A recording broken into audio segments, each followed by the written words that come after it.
அஸ்ஸலாமு அலைக்கும் வரஹ்மத்துல்லாஹி வபரகாத்துஹு. இன்றைக்கி திங்கக்கிழமை காலையிலேயே எந்திரிச்சதையுமே ஃபஸ்ட்டு வேலையே ப்ரௌனி செய்கிறது தாங்க.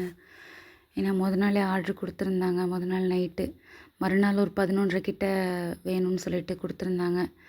அதனால் காலையில் ஒரு 6:30க்கெலாம் அலாரம் வச்சு எந்திரிச்சு ஃபஸ்ட்டு வேலையே ப்ரௌனி பண்ணுறது தாங்க.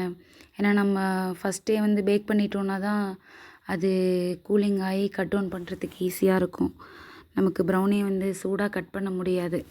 பட்டர்லாம் நம்ம நிறைய சேர்த்துருக்கிறதுனால பட்டர் செட் ஆனால் தான் வந்து ப்ரௌனியை வந்து கட் பண்ணால் அது நமக்கு வந்து கரெக்டாக வரும். நம்ம சூடாக இருக்கும்போது கட் பண்ணோன்னா நமக்கே தோணும் ப்ரௌனி வெந்துருச்சா வேகலையான்னு. அதே ஆறுனதையும் பார்த்தீங்கன்னா தான் நமக்கு டெக்ஸ்சர் வந்து கரெக்டாக வரும். அதனால் காலையில் எந்திரிச்சதையுமே ஃபஸ்ட்டு வேலை வந்து ப்ரௌனி தான் செஞ்சோம். அன்றைக்கி கொஞ்சம் வெளியில் போகிற வேலை வேறு இருந்துச்சு, ஹாஸ்பிட்டல் போகிற வேலை. அன்றைக்கி கொஞ்சம் ஹரிபரியாக தான் போச்சு. டெய்லிக்குமே அப்படி தான் போகுது. ஸ்கூல் டேஸில் எல்லாமே அப்படி தான் போகும். அதுவும் ப்ரௌனி பிஸ்னஸ் ஸ்டார்ட் பண்ண பிறகு சொல்லவே வேணாம். இதுக்கு முன்னாடி வந்து ரெசிபி வந்து நான் எழுதி வச்சுக்கிட்டு இருந்தேன். 1/4 கிலோவுக்கு இவ்வளோ, 1/2 கிலோவுக்கு இவ்வளோன்னு அதை பார்த்து தான் கரெக்டாக பண்ணிக்கிட்டு இருந்தேன். இப்போ எனக்கு மனப்பாடம் ஆகிடுச்சு பண்ணி பண்ணி. 1/4 கிலோனா இந்தளவுக்கு அளவு, இந்தளவுக்கு சாக்லேட், இந்தளவுக்கு பட்டர், கொக்கோ பவுடர் எல்லாமே மனப்பாடம் ஆகிடுச்சிங்க. அதனால் கொஞ்சம் ஈஸியாக பண்ணிடுறது. நான் இத்தனை டைம் அந்த டூத்பிக் வச்சு பண்ணுறேன் பார்த்தீங்களா, இத்தனை டைம் பண்ணால் தாங்க கரெக்டாக வருது. நானும் மற்ற வீடியோஸ்லலாம் பார்த்துருக்கேன். மற்ற யூடியூப்லலாம் அவங்க வந்து சும்மா லைட்டாக தான் வந்து பண்ணுவாங்க டூத்பிக் வச்சு. ஆனால் அவங்களுக்கு ப்ரௌனி கரெக்டாக வரும். ஆனால் சில விஷயத்த வந்து ஹைட் பண்ணிக்குவாங்க, மறைச்சிப்பாங்கன்னு நான் கேள்விப்பட்டிருக்கேன். அது நான் என்னோடய சொந்த அனுபவத்தில் அப்போ தான் புரிஞ்சுக்கிட்டேன். நம்ம இத்தனை டைம் வந்து அதை அந்த டூத்பிக் வச்சு பண்ணால் தான் எல்லாமே ஒரே மாதிரி வருது. இல்லைன்னா ஒரு சைடு மட்டும் உப்ப ஆரம்பிச்சிருதுங்க. அன்றைக்கி வந்து பிரேக்ஃபாஸ்ட் பண்ணலைங்க. நைட்டு தோசை மாவு எடுத்து புளிக்க வைக்க மறந்துட்டேன். அதனால் டேரெக்டாக பாப்பாவுக்கு லஞ்சுக்கே போயிட்டோம். அன்றைக்கி காலையில் வேறு ஏதாவது ஆல்ட்ரு பண்ணிக்கலான்னு சொல்லிவிட்டு கத்திரிக்காய், மாங்காய், முருங்காய் போட்டு சாம்பார் வச்சுட்டு அன்றைக்கி ரொம்ப வந்து சொதப்பிடுச்சுங்க. ஆனால் உங்களுக்கும் தெரியுங்களா, பார்த்து பார்த்து பண்ணுறதை விட சொதப்புறது தாங்க டேஸ்ட்டாக வரும். அன்றைக்கி வெங்காயம் போடலை, பூண்டு போடலை, தக்காளி போடலை. ஏன்னா ப்ரௌனி பண்ணிவிட்டு மணி 7:30 ஆச்சு. 8:50க்கு பாப்பாவுக்கு வேனு. அதுக்குள்ளே லஞ்ச் பாக்ஸ் பேக் பண்ணும் இல்லைங்களா. என் கூட இப்போ ஹெல்ப்புக்கு வந்து தம்பி ஒய்ஃப் இருக்கா. அதனால் கொஞ்சம் ஈஸியாக இருக்குது. பிஸ்னஸையும் பார்த்துக்கிட்டு பாப்பாவையும் ஸ்கூலுக்கு அனுப்பிட்டு மற்ற வேலையும் பார்த்துக்கிட்டு முடியலைங்க. எல்லா இடத்துக்கும் நானே போய் டெலிவரி பண்ணுற மாதிரி இருக்குங்களா. அதனால் கொஞ்சம் கஷ்டம்தான். அப்புறம் அன்றைக்கி சாம்பார் வச்சு உருளைக்கிழங்கு பொரியல் கொஞ்சம் பாப்பாக்காக உரப்பு இல்லாமல் பண்ணி சாதம் வடித்து அப்படி தான் பண்ணியிருந்தோம். எனக்கு இந்த கொத்தமல்லியோட ஃப்ளேவரும் கருவேப்பிலையோட ஃப்ளேவரும் லாஸ்ட்டாக போடுறதுல தான் எனக்கு அதில் நிற்கிற மாதிரி தோணும். அதனால் ஆஃப் பண்ணும்போது தான் போட்டுட்டு ஆஃப் பண்ணுவேன். இல்லைன்னா ஆஃப் பண்ணிவிட்டு தான் அதை போடவே செய்வேன். அதுக்கப்புறம் பேக் பண்ண ஆரம்பிச்சிட்டோங்க. சாப்பாடு அப்புறம் காய்கறி கொஞ்சம் பாப்பாவுக்கு எப்போவுமே நானும் நிறைய சாப்பிடுவேன். அவளுக்கும் முடிஞ்ச அளவுக்கு நிறையா வைக்கணுன்னு தான் முயற்சி பண்ணுவேன். அன்றைக்கி சாப்பாடு வேறு நிறையா வச்சுட்டேன்னு வந்து திட்டிகிட்டு இருந்தா.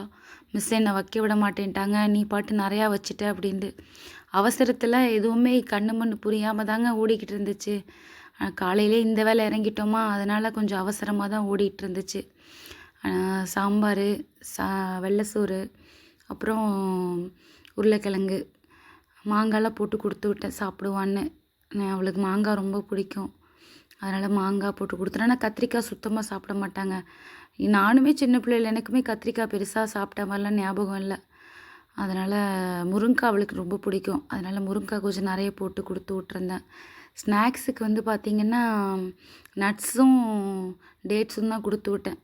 ஏன்னா 2 நாளாக பர்ஃபி அது இதுன்னு கொடுத்து விட்டேன்னா பர்ஃபி, சோன் பப்படி அதான் 2 ஒன்று தான் சாரி பர்ஃபி. அதுக்கு முதல் நாள் கேக்குன்னு கொடுத்து விட்டதுனால இன்றைக்கி அவளை சமாதானப்படுத்தி நட்ஸ் வச்சு கொடுத்து விட்டேன். அவளுக்கு இந்த வால்நட் மட்டும் பிடிக்கவே பிடிக்காது. அதோட டேஸ்ட்டை எப்படி பழக்கி விட்றதுன்னு தெரியல. அதனால் 1, 2 மட்டும் வச்சுருந்தேன், நிறையா வைக்கலை. அவளுக்கு பிடிக்காதனால திருப்பி அதை வச்சோன்னா இது பண்ணுவாள். அவசரத்தில் என்ன பண்ணாலும் தப்பாக தான் போகுன்ற மாதிரி பெரிய டப்பாவுக்கு சின்ன டப்பா மூடியை போட்டு மூடிட்டேன். அன்றைக்கி பிரேக்ஃபாஸ்ட்டுக்கு பாப்பாவுக்கு வந்து டீ போட்டு கொடுத்து பிஸ்கெட் தான் கொடுத்தேன். வேறு என்னால் வந்து எதுவும் செய்ய முடியல அவசரத்துக்கு. அவளுக்கு ராகி கூழ் ரொம்ப பிடிக்கும். அதை கிண்டுறதுக்கு கூட எனக்கு டைம் இல்லை. பாப்பா தம்பி ஒய்ஃப் வந்து டீ போட்டு கொடுத்துட்டா. ஏன்னா பெண் குழந்தைங்கிறனால தலை சீவுறது ஸ்கூலுக்கு அனுப்புறதுலேயே பெரிய டாஸ்க்குங்க நமக்கு. அதுவும் கொஞ்சம் லாங் ஹேர்னால் சிக்கு கொஞ்சம் நிறைய பிடிக்கும். இவளுக்கு வந்து கேர்லி ஹேரு, சிக்கு கொஞ்சம் நிறையா பிடிக்கும். சிக்கை அறுத்துட்டு தலையை சீவுறது கொஞ்சம் கஷ்டம்தான். நான் சூடாக இருந்ததுனால ஆறணும் இல்லைங்களா. அதனால் ஆறின பிறகு தான் மூடி வச்சேன். மூடி வச்சு அப்புறம் லஞ்ச் இன்றைக்கி 2 தண்ணி பாட்டில் கேட்டிருந்தா. சம்மருங்கிறதுனால தண்ணி சீக்கிரம் காலி ஆகிடுதுமான்னு. ஏம்மா ஒரு பாட்டில் கொடுக்குறேன்டா, நீ சொன்னா தானம்மா புரியும், தண்ணி கொண்டு அப்படியே வந்தால் திருப்பி எனக்கு என்னம்மா தெரியும்டா, இன்றைக்கி 2 தண்ணி பாட்டில் வச்சு கொடுமா அப்படின்டா. அப்புறம் 2 தண்ணி பாட்டிலு, ஸ்நாக்ஸு, லஞ்சு எல்லாத்தையும் வச்சு ஒரு வழியாக பேக் பண்ணிட்டேங்க. பேக் பண்ணிவிட்டு கரெக்டாக நான் முடிக்கிறேன். கரெக்டாக வேன் வாசலில் வந்து நிற்கிது. இப்படியே கரெக்டாக இருக்குங்க டைம். கொஞ்சம் கூட வந்து முன்ன பின்னாடி நம்மளால் இருக்க முடியல. இதுவும் ஒரு மாதிரி நல்லா தான் இருக்குதுன்னு வச்சுக்கோங்களேன். வேஸ்ட்டாக பொழுது ஓடாமல் நமக்கு இந்த பிஸ்னஸ் ஆரம்பித்த பிறகு டைம் வந்து கரெக்டாக இப்போ தான் கன்சியூம் ஆகிற மாதிரி தோணுது. இவ்வளோ நாள் வேஸ்ட்டாக யூடியூப்பு, டிவி அது இதுன்னு ஓடிட்டு இருந்துச்சு காசிப்லேயே. இப்போ அப்படி கிடையாது, கரெக்டாக ஓடுதுங்க. அன்றைக்கி கொஞ்சம் ஹாஸ்பிட்டல் போக வேண்டிய வேலை இருந்துச்சு. அதனால தான் மதியத்துக்கும் சேர்த்தே சாப்பாடு வடிச்சிட்டோம். மேக்ஸிமம் வந்து காலையில் சாப்பாடு வடிக்கிறது தான் மதியத்துக்கும் சேர்த்து வடிச்சிருவோம். பாப்பாவுக்கு மட்டும் கொஞ்சமாக போட்டோன்னா சாப்பாடு வந்து வேகாது. அதனால் மேக்ஸிமம் சேர்த்தே வந்து வடிக்கிற மாதிரி தான் இருக்கும். காலையில் சேர்த்தே வடிச்சிருவோம். அன்றைக்கி கொஞ்சம் வெளியில் போகிற வேலை இருந்துச்சு. தஞ்சாவூருக்கு ஹாஸ்பிட்டல் போகிற வேலை இருந்துச்சு. நம்ம வீட்டுக்கு பக்கத்துலேயே பஸ் ஸ்டாப்பு, பள்ளிவாசல் ஒன்று இருக்குது, அங்கேயே பஸ் ஸ்டாப்பு. அப்படியே ஏறி போய்டுறது. தண்ணி பார்த்திங்களா, இது வந்து தஞ்சாவூர் பாலம். நாங்கள் அதை மட்டும் தான் வீடியோ எடுத்தோம், நிறையா எடுக்கலை, மறந்துட்டோம். ப்ளஸ் பஸ்ஸில் கொஞ்சம் கூட்டமாக இருந்துச்சு, அதனால் அதை மட்டும் தான் வீடியோ எடுக்க முடிஞ்சுது. ஒரு மாதிரி நேச்சுரல் சீனரியோ ரொம்ப நல்லா இருந்துச்சு பார்க்குறதுக்கு. நாங்கள் அப்போ தான் கொஞ்சம் உட்காந்தோம், அது வரைக்கும் நின்றுட்டு தான் வந்தோம். உட்கார முடியாதனாலே வீடியோவும் எடுக்கலை. காலையில் சாப்பிடாம போன சாப்பாடு செய்யலைன்னு சொன்ன பார்த்தீங்களா. அப்புறம் ஹாஸ்பிட்டல் போயிட்டு டாக்டர்கிட்ட அப்பாயின்மெண்ட் போட்டுட்டு தான் வந்து சாப்பிட்டோம். சாப்பிட்டுட்டு வீட்டுக்கு வந்ததையும் இன்னொரு ப்ரௌனி ஆர்டர் இருந்துச்சு. வந்த கைக்கு அதையும் மேக் பண்ணி அதையும் ரெடி பண்ணி அவங்கள அந்த பாப்பாவே வந்து வாங்கிக்க சொன்னேன். எனக்கு கொஞ்சம் வெளியூர் போயிட்டு வந்ததில் டயர்டாகிடுச்சு. அப்புறம் பாப்பாவே வந்து வாங்கிக்கிட்டா. அன்றைக்கி நைட்டுக்கு தோசை மாவெல்லாம் எடுத்து புளிக்க வச்சுட்டோம். இருந்தாலும் மேகி சாப்பிட்ணுன்னு ஆசையாக இருந்துச்சு. மேகி சாப்பிட்டு கிட்டத்தட்ட 4-5 மாதம் ஆச்சு. காரமாக ஏதாவது சாப்பிட்ணுன்னு தோணுச்சு. சரி மேகி பண்ணலாம் அப்படின்னு சொல்லிட்டு அப்போ தான் போய் வாங்கிட்டு வந்தேன். நான் வீட்டில் எப்போவுமே மேகி ஸ்டாக் வச்சுக்க மாட்டேங்க. ஏன்னா வந்து அதுவே நமக்கு ஒரு கெட்ட பழக்கம் மாதிரி இருக்குன்னு பண்ணுற மாதிரி ஆகிடும் அப்படின்னு சொல்லிட்டு நான் வச்சுக்க மாட்டேன். அப்போது தோணுச்சு, அந்த செகண்டுக்கு தோணின பிறகு தான் போயிட்டு வாங்கிட்டு வந்தேன். மேகியும் பால் பாக்கெட்டும் வாங்கிட்டு வந்தேன். மேகிக்கு வந்து நாங்கள் வெங்காயம் தக்காளி எல்லாம் போட்டு தான் பண்ணுவோம். ஏன்னா நிறைய பேர் சும்மா சுடுதண்ணியில் அந்த பேக்கெட்டை பிச்சு கொட்டி அப்படி தான் பண்ணுறாங்க. நாங்கள் வந்து அப்படி கிடையாது. வெங்காயம், தக்காளி, பச்சை மிளகா, அது கூட மிளகு ஜீரகம், மிளகாத்தூள் இதெல்லாம் போட்டு அது கூடயே அந்த மசாலாவும் போடுவோம். எப்போவுமே வந்து ஒரு 4 பேக்கெட் கிண்டுறோன்னா 2 பேக்கெட் தான் போடுவோம். இன்றைக்கி வந்து சரி அது டேஸ்ட்டு கொஞ்சம் மாறுபடும்னு சொல்லிட்டு 4யுமே போட்டோம். ஏன்னா அது ப்ரிசர்வேட்டிவ்ஸ் நிறையா இருக்கும், நல்லதில்லை அப்படின்னு யோசிப்போம். ஆனால் சில டைம் வந்து அதோட ஒரிஜினல் டேஸ்ட் வரணும்னா நமக்கு எல்லாத்தையுமே போட்டால் தானே அந்த ஒரிஜினல் டேஸ்ட் வரா மாதிரி இருக்குது. அதனால் அன்றைக்கி எல்லாத்தையுமே போட்டு தான் பண்ணியிருந்தோம். மேகி சாப்பிட்றத நான் எப்போவுமே வந்து ப்ரிஃபர் பண்ண மாட்டேங்க. அது வந்து எல்லாருக்கும் தெரிஞ்ச விஷயந்தான். அது சுத்தமாகவே உடம்புக்கு நல்லது கிடையாது.